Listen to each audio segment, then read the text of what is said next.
Good evening students, कैसे हैं आप लोग। तो आज हम क्या पढ़ेंगे, इम्परफेक्शन इन सॉलिड्स पढ़ेंगे। ठीक है, हमने डेंसिटी पढ़ लिया था, फॉर्मूला ऑफ कंपाउंड पढ़ लिया था, उसके क्वेश्चन कर लिए थे। इम्परफेक्शन इन सॉलिड की बात कर रहे हैं। ये जो सॉलिड है यहाँ पे हम बात कर रहे होते हैं क्रिस्टलाइन सॉलिड की। अब क्रिस्टलाइन सॉलिड जो होता है, हमने पढ़ा होता है कि इसका जो अरेंजमेंट होता है एकदम रेगुलर अरेंजमेंट होता है, 3D अरेंजमेंट होता है, काफ़ी अच्छे खासे रेंज तक, यानी कि लॉन्ग रेंज ऑर्डर तक इसका बहुत अच्छा खासा एकदम परफेक्ट अरेंजमेंट होता है। ये हमने पढ़ा हुआ होता है। ठीक है, अब ये बोलता है जो क्रिस्टलाइन सॉलिड होता है, जो उसका अरेंजमेंट होता है, बेसिकली यहाँ पे जो प्रोसेस होती है अपने आप को वो उस फॉर्म में जो अरेंज करता है वो किसकी वजह से करता है, एक प्रोसेस होती है, दैट इज क्रिस्टलाइजेशन।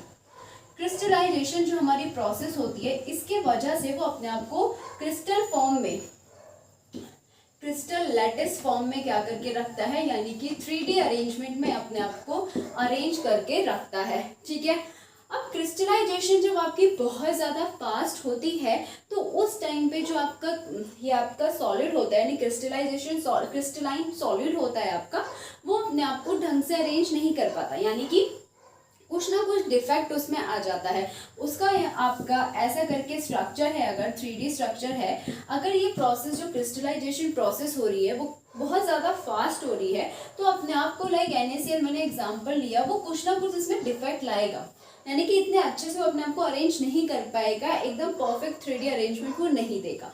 इसीलिए क्या करवाते हैं हम, क्रिस्टलाइजेशन प्रोसेस जो होती है वो स्लो करवाते हैं, ताकि आपका NaCl अच्छे से इसमें क्या हो सके, क्रिस्टल लैटिस में फिट हो सके और अपने आप को अच्छे से अरेंज कर सके। लेकिन कोई भी प्रोसेस, चाहे वो फास्ट हो चाहे वो स्लो हो, चाहे कितनी भी स्लो प्रोसेस आप करा दो, आपका कोई भी, यानी कि हम जो बोलते हैं कि हमारा क्रिस्टलाइन सॉलिड जो होता है वो आपका 3D अरेंजमेंट और रेगुलर अरेंजमेंट देता है, लेकिन ऐसा होता नहीं है। यानी कि कोई भी आप सॉलिड ले लो, चाहे वो क्रिस्टलाइन सॉलिड ही क्यों ना हो, आप क्रिस्टलाइजेशन प्रोसेस कितनी भी आप स्लो करवा दो, आपका कुछ ना कुछ डिफेक्ट उसमें आता ही आता है। ठीक है, इतना हम समझ गए। परफेक्ट तो कोई भी नहीं होता, 100% एक्यूरेसी तो किसी पे भी नहीं होती है।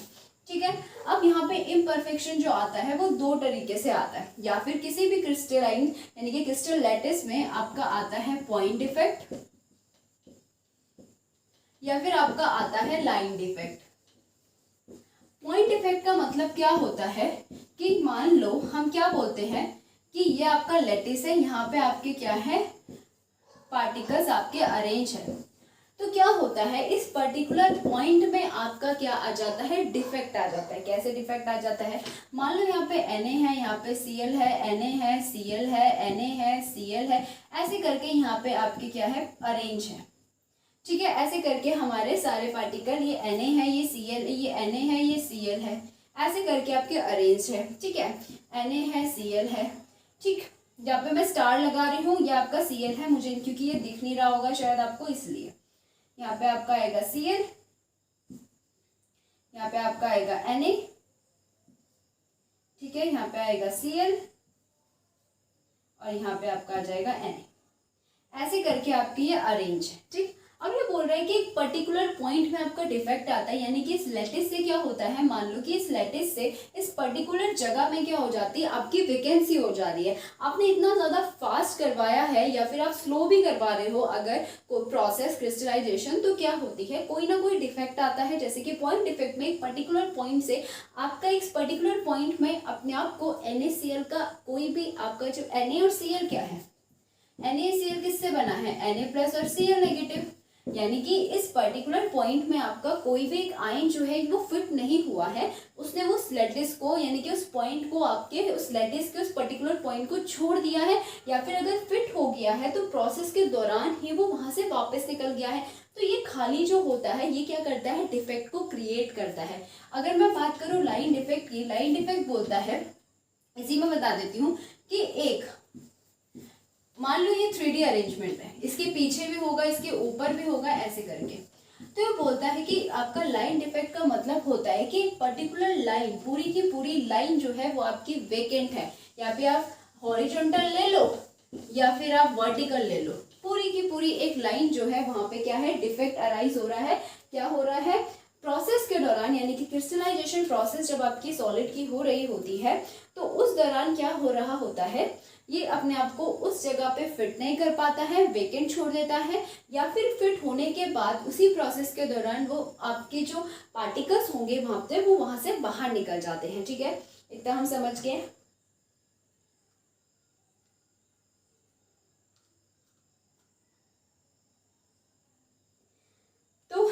अब हम पढ़ेंगे पॉइंट डिफेक्ट के बारे में। लाइन डिफेक्ट के बारे में हमें ऐसा पढ़ना नहीं है, तो हम क्या पढ़ेंगे, पॉइंट डिफेक्ट करेंगे।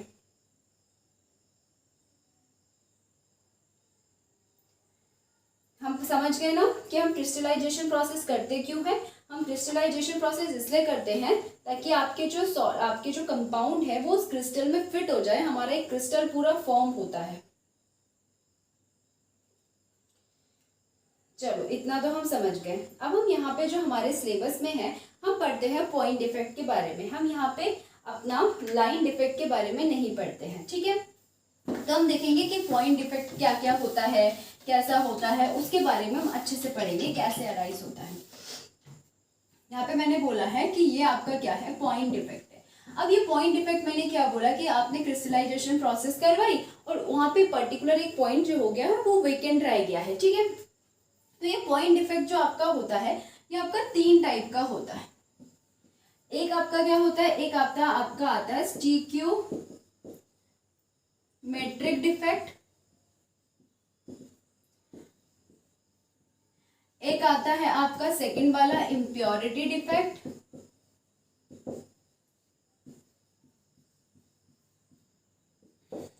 थर्ड आता है हमारा नॉन स्टीक्योमेट्री डिफेक्ट।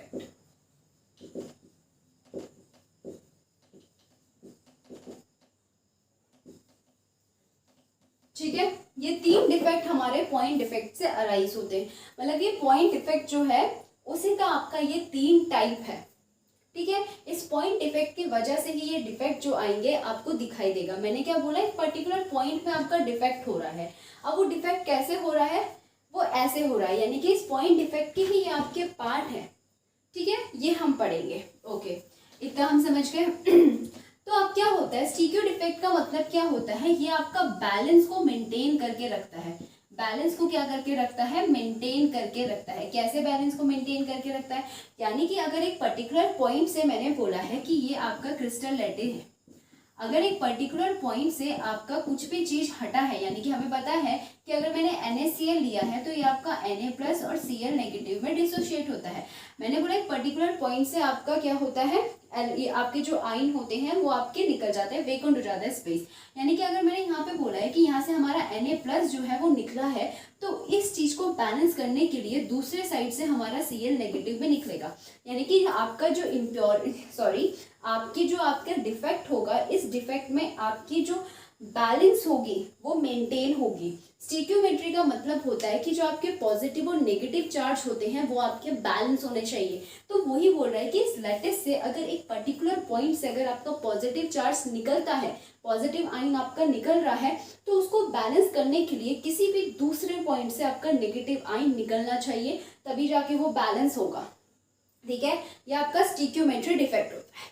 इम्प्योरिटी डिफेक्ट का मतलब होता है कि बाहर से कुछ चीज आके वहां पे आ चुकी है जिसकी वजह से वहां पे डिफेक्ट अराइज हो रहा है। नॉन स्टीरियोमेट्री का मतलब क्या है कि पॉजिटिव और नेगेटिव बैलेंस नहीं हो रहा है। अगर आप पर्टिकुलर एक पॉइंट से पॉजिटिव चीज को निकाल रहे हो तो ठीक है, निकाल लो, क्या फर्क पड़ता है, क्योंकि यहाँ पे बैलेंसिंग की बात वो करता ही नहीं है। स्टीरियोमेट्री का उल्टा ही आपका नॉन स्टीरियोमेट्री होगा। ठीक है, इतना हम समझ गए। अब हम क्या करेंगे, एक एक पॉइंट को पढ़ेंगे।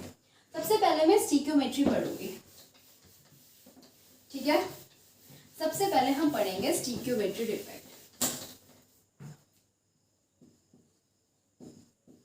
स्टीरियोमेट्रिक डिफेक्ट मैंने क्या बोला है, बैलेंस मेंटेन करके रखता है, बैलेंस मेंटेन करके रखता है।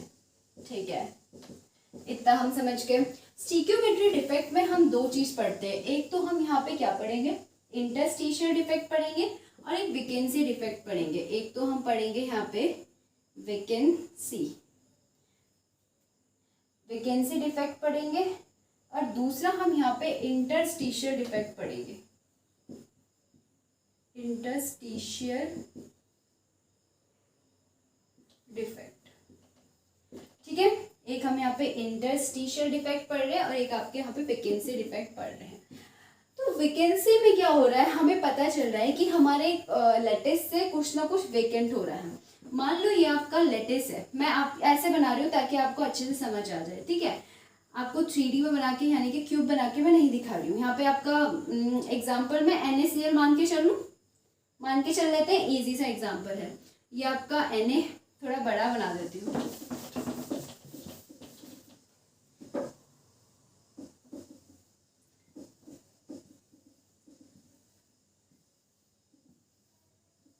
ठीक है, यहाँ पे आपका Na है, यहाँ पे Cl है, Na है, Cl है, Na है और Cl है। ठीक है, अभी क्या है, तीन तीन इक्वल है। अब मैंने क्या बोला, वैकेंसी डिफेक्ट में क्या होता है, नंबर ऑफ पॉजिटिव आपका क्या हो गया, मान लो आपका वेकेंट हो गया, पॉजिटिव आयंस क्या हो गया आपका वेकेंट हो गया। तो सिर्फ आपका पॉजिटिव आयन वेकेंट नहीं होना चाहिए, यानी कि आपकी जो एक आपका पर्टिकुलर पॉइंट जो है आपका, देखो एक स्फीयर को हम जब बात कर रहे होते हैं सॉलिड स्टेट की, हमने पढ़ चुका है कि एक स्फीयर को हम एक पार्टिकल्स के बारे में बात कर रहे होते हैं। तो यहाँ पे मेरा एक स्फीयर है, यानी कि मैं एक पार्टिकल की बात कर रही हूँ। पार्टिकल का मतलब होता है कि अगर आपने NaCl लिया, मैं एक एलिमेंट की यहाँ पे बात कर रही हूँ, पर्टिकुलर एक एलिमेंट, ये एक एलिमेंट, ये एक एलिमेंट, ठीक है। तो मैंने यहाँ से क्या हुआ, मैंने बोला कि Na जो होता है, किसकी वजह से आपका क्रिस्टलाइजेशन हुआ होगा, उस प्रोसेस के दौरान ही वहाँ पे क्या हुआ है, डिफेक्ट अराइज हुआ है, यानी कि Na जो है वो आपका वेकेंट हो गया, Na आपका बाहर चले गया है,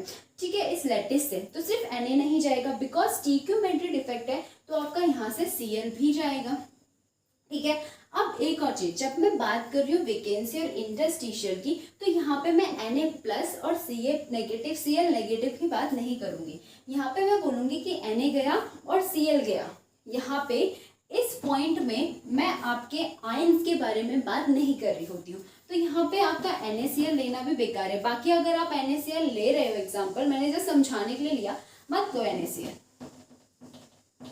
A और B मान के चलो, ये A है, ये B है, ये A है, ये B है, ये A है और ये B है। ये ऐसे हैं जो आयंस के बारे में बात नहीं हो रही है यहाँ पे, यानी कि पॉजिटिव और नेगेटिव के बारे में बात नहीं हो रही कि एक पर्टिकुलर कुछ भी आपका यहाँ पे पार्टिकल है, अगर आपका A गया है, आपका B भी यहाँ से चले गया, ठीक है। ऐसे वो बोल रहा है कि दो कोई भी अलग अलग पार्टिकल्स मैंने ले रखे थे, A गया तो B भी गया, ताकि यहाँ पे इक्विलिब्रियम मेंटेन हो सके, यानी कि चीजें क्या हो सके, इक्वल हो सके, बैलेंस हो सके।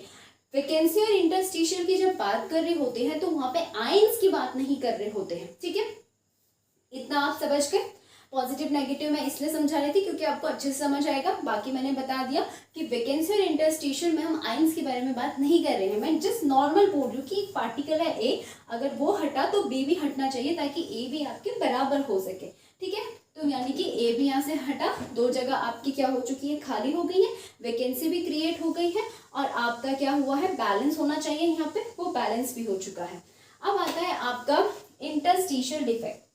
अब बात करते हैं इंटरस्टिशियल डिफेक्ट का मतलब क्या होता है कि मैंने एक आपका लेटिस लिया है,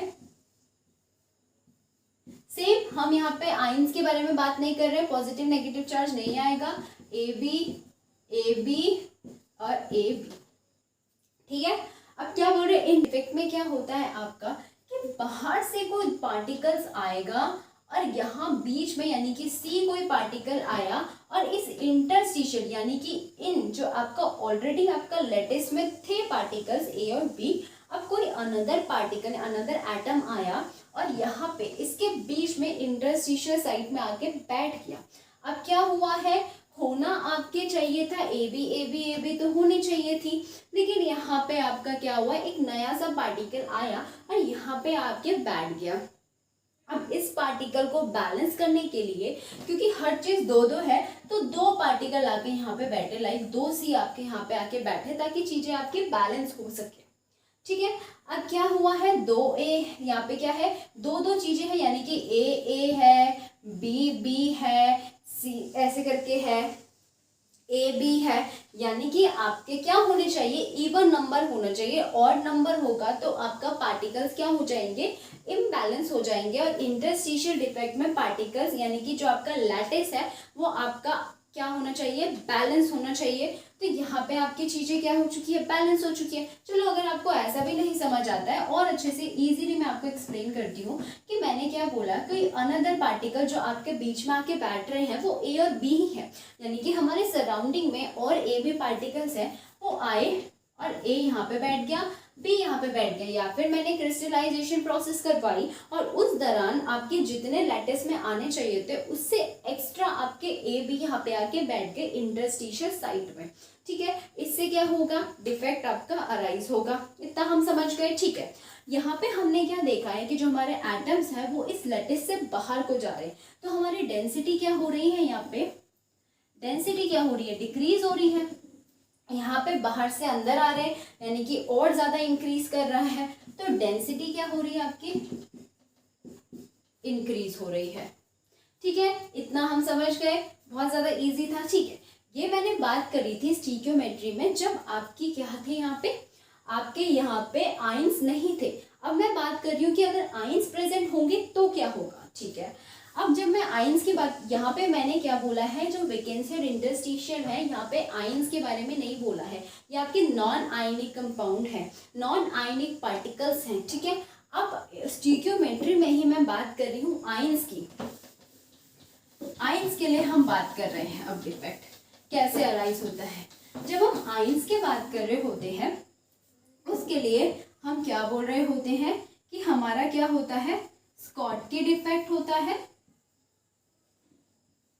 एंड दूसरा हमारा फ्रैंकल्स डिफेक्ट होते हैं। इसमें क्या होता है, देखो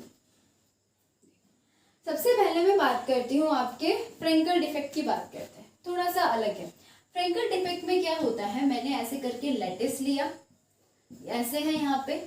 ठीक है, अब मैंने बोला है फ्रैंकल और स्कॉटकी डिफेक्ट में आपके आयंस के बारे में बात हो रही है। अब मैं NaCl का एग्जांपल ले सकती हूँ, मैंने बोला Na+Cl नेगेटिव। आपको ये भी एग्जांपल नहीं लेना, तो इस बार जो मैं ए भी एग्जांपल ले रही हूँ वो A और B के फॉर्म में नहीं आएगा, वो आएगा आपका A पॉजिटिव और B नेगेटिव के फॉर्म में यहाँ पे प्रेजेंट होगा, क्योंकि आपके आयनिक कंपाउंड के बारे में बात हो रही है, वो नॉन आयनिक थे।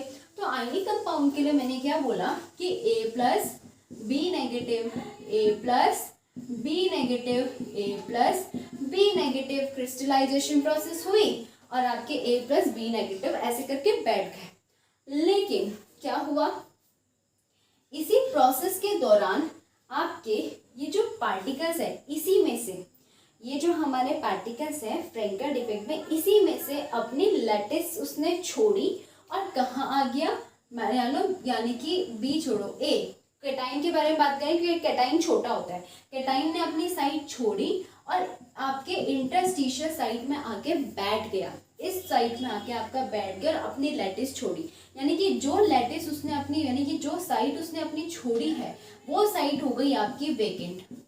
यहाँ पे एक आपकी डिफेक्ट क्रिएट हो गया।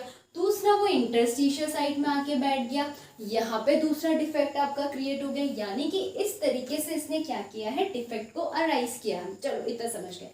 अब स्टीकियोमेट्री में क्या होना था, बैलेंस होना था। क्या अभी ये बैलेंस है या नहीं है? एटम्स जो आपके पॉजिटिव और नेगेटिव हैं वो अभी भी उतने ही हैं जितने होने चाहिए बैलेंस होने के लिए, बस उसने अपनी साइड को छोड़ा, अपनी पोजीशन को छोड़ा और आपके इंटरस्टिशियल साइड में आया। अब यहाँ पे डेंसिटी इंक्रीज होगी या डिक्रीज होगी, बताइए, सोचिए। मुझे तो लगता है कि डेंसिटी में कोई फर्क नहीं पड़ेगा। क्यों? क्योंकि देखो डेंसिटी डिक्रीज होती अगर कोई एटम आपका बाहर जाता, यहाँ पे कोई एटम आपका बाहर गया, नहीं गया, या फिर कोई एटम बाहर से अंदर आया, नहीं आया, तो इंक्रीज भी नहीं होगी। तो डेंसिटी आपकी क्या रहेगी, यहाँ पे रिमेन सेम। डेंसिटी क्या है आपकी, रिमेन्स सेम। ठीक है, इतना हम समझ गए। यहाँ पे जो आपके एग्जाम्पल होते हैं वो आपके होते हैं AgCl और आपका आ जाएगा AgBr, ZnCl। ठीक है, इनमें क्या होता है, लार्ज डिफरेंस होना चाहिए, यानी कि आपका जो आपका इंटरस्टिशियल साइड में कैटाइन आया है वो आपका छोटा होना चाहिए और जो Cl है वो थोड़ा बड़ा होगा तो चलेगा, क्योंकि वो आपका मूव नहीं कर रहा है। देखो दो चीज है, मूव आपका नेगेटिव भी कर सकता था, एनाइन भी कर सकता था, लेकिन एनाइन नहीं किया। क्यों नहीं किया? क्योंकि उसका साइज बड़ा होगा और इंटरस्टिशियल में जो साइट होगा वो छोटा सा होगा, तो उसको कौन ऑक्युपाई कर सकता है? आपका पॉजिटिव वाला ही ऑक्युपाई कर सकता है। तो यहाँ पे आपके ऐसे एग्जाम्पल होंगे जहाँ पे आपका इलेक्ट्रोनेगेटिव डिफरेंस आपका ज़्यादा होगा, ठीक है, वो आपके एग्जाम्पल होंगे। इतना हम समझ गए। नेक्स्ट आता है हमारे पास स्कॉटकी डिफेक्ट। स्कॉटकी डिफेक्ट में हमने क्या लिया? लेटिस लिया सेम। यहाँ पे क्या होगा?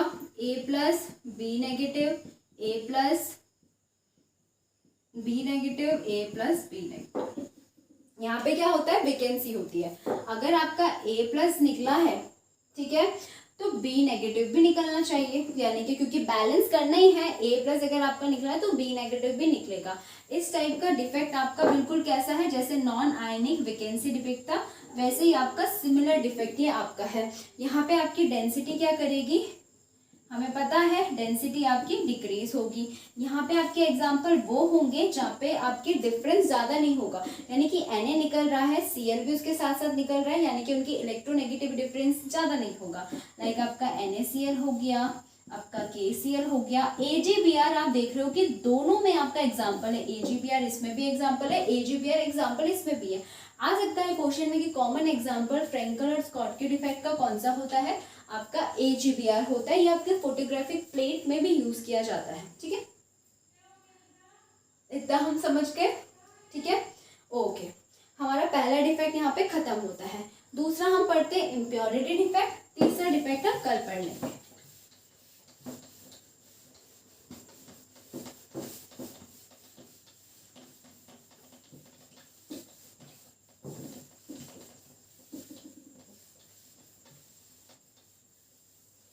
ठीक है, अब हम क्या पढ़ेंगे? सेकंड डिफेक्ट मेरे पास क्या है? Impurity defect. इसका तो हमने ना एग्जाम्पल भी पढ़ा है, इसका ना हमने एग्जाम्पल भी पढ़ा है, मैं आपको याद दिलाऊंगी। ये हमने करा है, बाकी मैं आपको अभी करके दोबारा दिखाऊंगी कि मैंने यहाँ से ये उठाया था। देखो हमने पहले कर दिया, यानी कि हमें ये समझ इजीली आ जाएगा। यहाँ पे मैंने क्या लिया, इसको डायरेक्टली मैं आपको बता रही हूँ, ठीक है। यहाँ पे हमारा है जो आपकी बुक में एग्जाम्पल दे रखा है, उसी से उन्होंने क्वेश्चन भी बनाए थे, दैट इज NaCl और SrCl2। पहला एग्जाम्पल है आपका NaCl एंड SrCl2। ऐसे ही आप क्या कर सकते हो? दूसरा एग्जाम्पल यहाँ पे ले सकते हो AgCl एंड CdCl2। कैसे लेंगे ये मैं आपको बताती हूँ। तो देखो यहाँ पे क्या हुआ है, आपका ऐसे करके प्रेजेंट है Na और Cl, ठीक है। आपको पता है NaCl आपका कैसे डिसोशिएट होगा? Na प्लस और Cl नेगेटिव में हमारा यहाँ पे डिसोशिएट होता है। इम्प्योरिटी डिफेक्ट में ऐसा तो नहीं कहा गया है कि आपका क्या होना चाहिए, कुछ भी चीज बैलेंस होना चाहिए। स्टीक्योमेट्री के बारे में तो ऐसे कुछ बोला नहीं है यहाँ पे, ठीक है। तो NaCl में आपका Na प्लस और Cl नेगेटिव में डिसोशिएट होता है, तो मैंने बोला यहाँ पे Na प्लस है, यहाँ पे Cl नेगेटिव है, Na प्लस है, Cl नेगेटिव है, Na प्लस है और आपका यहाँ पे Cl नेगेटिव है, ठीक है। इसका लैटिस है। अब क्या हुआ, यानी कि क्रिस्टलाइजेशन के दौरान ही ये बोल रहा है कि कहीं ना कहीं इसको SrCl2 मिला, और SrCl2 आपका कैसे डिसोशिएट होता है? Sr+2 और Cl2 नेगेटिव में आपका, या फिर आप ऐसे बोलो 2Cl नेगेटिव में आपका ये डिसोशिएट होता है। यानी कि Sr+2 क्या होता है, वो जाता है इस लैटिस में, ठीक है। क्रिस्टलाइजेशन हो रहा है, उसे ये वाला कंपाउंड मिला, वो Sr+2 कहाँ जाता है? इधर चल जाता है। और Sr+2 के जाते ही, जैसे Sr+2 जाता है, वो चाहता है कि हमारा जो लैटिस है वो बैलेंस रहे। मतलब चाहे इसमें स्टीक्योमेट्री नहीं गिवन है, कोई भी कंपाउंड आपका यही चाहता है कि वो आपका क्या रहे, यहाँ पे बैलेंस रहे, ठीक। अब क्या करता है, जैसे Sr+2 इसके अंदर जाता है, तो क्या करता है, Sr+2 के जाने से Sr+2 किसके बराबर है बेटा? Na प्लस और Na प्लस के बराबर है कि नहीं है? ये प्लस प्लस आपका 2 है और ये +2 आपका यहाँ पे एक अकेले में है। तो Sr+2 आपके चार्जेस से मतलब है हमें, Sr+2 2 Na प्लस के बराबर है, यानी कि जैसे आपका Sr+2 अंदर जाएगा तो Na प्लस 1 गया, Sr+2 गया, तो बैलेंस करने के लिए वो यहाँ से एक और Na प्लस को हटा देता है। वो सोचता है कि मेरे लैटिस में डिफेक्ट नहीं होना चाहिए, तो वो एक और Na प्लस को हटा देता है। बट उसको क्या पता कि यहाँ पे तो वैकेंसी डिफेक्ट हो रहा है। अब है ना। तो यहाँ पे आपका वेकेंसी डिफेक्ट आपका अराइज हो जाता है, यानी कि आपका ये चीज जो हो चुका है वो वेकेंट हो चुका है। नॉट अ वेकेंसी डिफेक्ट नहीं बोलेंगे, वेकेंसी डिफेक्ट अलग चीज है, ये अलग चीज है, बट आपका यहाँ पे क्या हो चुका है, वेकेंट हो चुका है, स्पेस वेकेंट हो गया है, यानी कि डिफेक्ट तो अभी भी आया, चाहे उसने 2 Na+ को बाहर भेजा तो डिफेक्ट आपका यहाँ पे आया, ठीक है। बैलेंस करने के चक्कर में, चार्जेस बैलेंस करने के चक्कर में लैटिस के उसने क्या किया है, डिफेक्ट आपके 2 Na+ को बाहर भेजा, यहाँ पे क्या आया है, आपका एक डिफेक्ट आपका अराइज हो गया। ये होता है इम्प्योरिटी डिफेक्ट, कि किसी अनदर कंपाउंड जब आपका एंटर कर रहा है लैटिस में, उसकी वजह से चाहे आप कितना भी बैलेंस करने की कोशिश करो, आपने 2 Na+ को भेज भी दिया, फिर भी इम्प्योरिटी डिफेक्ट यहाँ पे अराइज हो चुका है। पहला इम्प्योरिटी डिफेक्ट इसलिए क्योंकि Na से बिल्कुल अलग है। अब अगर मुझे एक प्योर NaCl चाहिए तो वहाँ पे आपका Sr+2 का कोई काम नहीं है। दूसरा, इसके आने से वैकेंसी भी क्रिएट हो रही है। 2 टाइप के डिफेक्ट यहाँ पे आ गए, ठीक है। तो यहाँ पे वेकेंट इम्प्योरिटी मिक्स डिफेक्ट मान लो, बट बोला जाता है यहाँ पे आपका क्या हो चुका है, इम्प्योरिटी डिफेक्ट हो चुका है, ठीक है। ओके, इतना हम समझ गए। मैंने बोला आप ये भी ले सकते हो, क्यों ले सकते हो, AgCl आपका किस में टूटता है, Ag+ और Cl नेगेटिव में टूटेगा, और CdCl2 आपका किस में टूटेगा, Cd+2 और 2Cl नेगेटिव में टूटेगा। बिल्कुल वैसे ही है जैसे यहाँ पे है। एक Cd+2 के जाने से आपका एक तो इम्प्योरिटी, ठीक है, दूसरा आपका वेकेंट, स्पेस वेकेंट हो जाएगा, एक पर्टिकुलर पॉइंट आपका वेकेंट हो जाएगा, है ना। हुआ कि नहीं हुआ, डिफेक्ट अराइज हो गया, ठीक है। अब मैंने बोला कि इसके मतलब उससे हमने क्वेश्चन भी किया था, क्या क्वेश्चन किया था वो देखती हूँ, ठीक है। एक्सरसाइज का क्वेश्चन है, हमने यहाँ पे एक क्वेश्चन किया था, इसको हटा देते हैं, स्पेस मिल जाएगा, और बहुत इंपॉर्टेंट क्वेश्चन है ये, और बहुत इजी क्वेश्चन है। क्या बोला था कि NaCl इज डोप्ड, हमारा एक NaCl का लैटिस है, इज डोप्ड, जो आपका डोप्ड हुआ है, किससे हुआ है, विथ 10⁻³ मोल% ऑफ SrCl2, ठीक है। What is the concentration of cation vacancy, ये बोल रहा है कंसंट्रेशन ऑफ केटाइन वैकेंसी कितनी अराइज हुई, ये बताना है आपको। देखो, NaCl का लैटिस है, जिसमें उसने SrCl2 को जैसे ही डाला, ये हमारी इम्प्योरिटी है, कितना डाला, 10⁻³ मोल% डाला। ये आपका एक्सरसाइज का, अगर आप पे बुक है अभी NCERT की, तो ये आपके एक्सरसाइज का 1.25 क्वेश्चन, और मैंने कहा है मुझसे पढ़ते हुए बुक हमेशा सामने रखना, ठीक है। तो ये बोल रहा है कि एक लैटिस है NaCl का, उसमें उसने डोपिंग करी, यानी कि उसने इम्प्योरिटी डाली, SrCl2 की आपकी इम्प्योरिटी डाली, कितनी SrCl2 डाला, 10⁻³ मोल% डाला, बोला उसमें कंसंट्रेशन ऑफ केटाइन वैकेंसी कितनी है, ठीक है। तो देखो, हमें एक चीज पता है, यहाँ पे क्या पता है कि ये आपका NaCl का है, इतना हमें पता है कि ये हमारा NaCl का क्या है, ये आपका Na+ है, Cl negative, Na+, Cl negative, Na+, Cl negative. हमने अभी पढ़ा कि SrCl2 को अगर मैं डिसोशिएट करूंगी तो ये आपका Sr+2 और 2Cl नेगेटिव में हमारा डिसोशिएट होगा। एक Sr+2 के जाने से, एक Sr+2 आपके 2 Na+ को हटा देगा, यहाँ से इसको हटा देगा और यहाँ से इसको हटा देगा, और खुद यहाँ पे आके बैठ गया। क्या दिख रहा है आपको, कि आपका एक Sr+2 2 Na+ को हटा रहा है, और एक Sr+2 एक कैटाइन वेकेंट जगह को छोड़ रहा है, एक कैटाइन वेकेंट स्पेस आपका ऑक्युपाई, एक कैटाइन वेकेंट स्पेस हमारे पास बच रहा है, किसके वजह से, एक Sr+2 जैसे गया, हम पे सिर्फ एक ही तो वेकेंट स्पेस बचा, तो यानी कि एक Sr+2 आपका एक कैटाइन वेकेंट स्पेस बचा रहा है। इतना हमें अभी तक इससे समझ आ गया, ठीक है। अब हम करते इसे, इसने कहा इसने SrCl2 डाला, कितना डाला, 10⁻³ मोल%, मोल% कितना, 100 होता है, परसेंट को हटा रही हूँ, कितना आ जाएगा, 10⁻⁵ मोल। ठीक है। तो अगर हमें पता होता है कि एक मोल हमारा 6.023 इंटू 10⁻23 पर मोल होता है, इतने पार्टिकल्स होते हैं एक मोल में, तो हमारे पास 10⁻⁻5 में, ठीक है, कितने पार्टिकल्स होंगे? 10⁻⁻5 में कितने 10⁻⁻5 मोल में कितने पार्टिकल्स होंगे? 6.023 इंटू 10⁻23 इंटू 10⁻⁻5 होगा कि नहीं होगा? इतना ही होगा। अगर एक मोल में इतना होता है तो उसके पास कितना होगा? इतना होगा पार्टिकल पर मोल, इतने प्रेजेंट होंगे 10⁻⁻5 मोल में। तो ये कितने हैं हमारे? ये आपका 6.023 इंटू 10⁻⁻5 हटाओ, कितना हो जाएगा?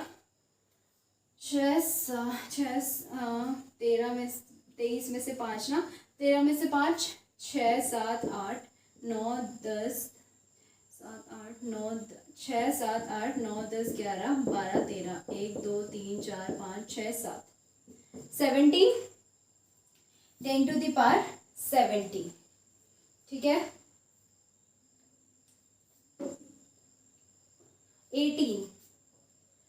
18 हो जाएगा, 18 19 20 21 22 23, ठीक है, 18 हो जाएगा। इतने आपके कितने बचे हैं? पार्टिकल्स आपके बचे हैं, ठीक है।